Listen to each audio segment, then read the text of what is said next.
आज हम सीखेंगे वैदिक वृत्त से घटाना। कल हमने एक वीडियो अपलोड किया था और आप लोगों को समझाया था कि वैदिक वृत्त से जब हम घटाते हैं तो हम परम मित्र अंकों के बारे में जानकारी हमको चाहिए होती है। तो हमने कल बताया था कि कौन किसका परम मित्र होता है। तो आज हम वैदिक वृत्त से घटाना सीखते हैं और इसकी जो मूल अवधारणा है उसको समझते हैं कि इस वृत्त से घटाने में जब नीचे का अंक ऊपर वाले अंक से बड़ा होता है तो नीचे के अंक के बाएं अंक पर एकाधिक चिन्ह लगाते हैं और नीचे के अंक के परम मित्र को ऊपर वाले अंक में जोड़कर उत्तर के स्थान पर रख देते हैं। इतनी सरल अवधारणा है कि जब हम अंकों का निर्धारण करते हैं, जब हम संख्याओं को देखते हैं, ऊपर वाली संख्या और नीचे वाली संख्या, और जैसे इकाई का अंक हम घटाने जा रहे हैं तो इकाई का अंक हम देखेंगे कि ऊपर का अंक बड़ा है या नीचे का अंक बड़ा है। ऊपर का अंक बड़ा है तो ऊपर से नीचे को घटा दिया, आसान हो गया। और जब नीचे का अंक बड़ा होता है तो ऊपर वाले अंक और छोटा होता है हमारा, तब हम क्या करते हैं कि नीचे वाले अंक के ठीक बाएं जो संख्या रखी होती है, अंक रखा होता है, उस पे एकाधिक का चिन्ह लगाते हैं और इस अंक के परम मित्र को ऊपर वाले अंक से जोड़कर नीचे उत्तर हम रख देते हैं। देखिए किस प्रकार से इसको हम उदाहरण से समझते हैं।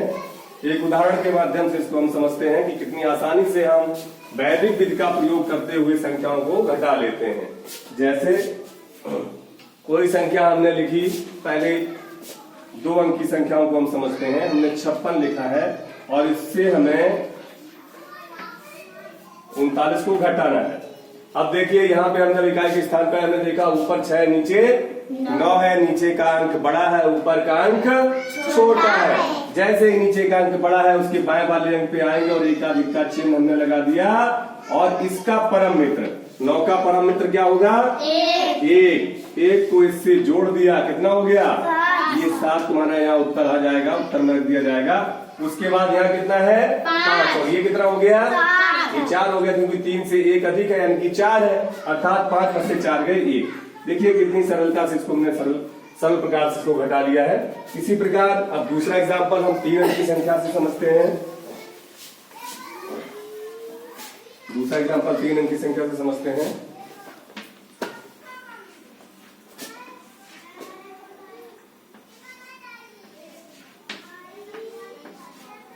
अब देखिए यहाँ पे हम घटा रहे हैं। पहला इकाई स्थान देखा हमने, यहाँ पे 0 है, यहाँ पे 4 है, 4 बड़ा है, 0 छोटी है। जब 4 बड़ा है तो आगे वाले बाएं तरफ जो संख्या लिखी है उस पर एकाधिक का चिन्ह लग जाएगा और 4 का परम मित्र 6 को हमने 0 में जोड़ा तो कितना हो गया?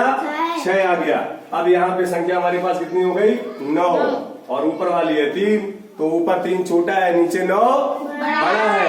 तो जब नीचे 9 बड़ा है तो एकाधिक चिन्ह यहाँ लग गया और यहाँ पे 9 का परम मित्र 1 हुआ। 1 को 3 में जोड़ दिया तो यहाँ पे हो गया 4। अब यहाँ पे देखा हमने ऊपर 5 है और नीचे एकाधिक चिन्ह मिला के 3 है।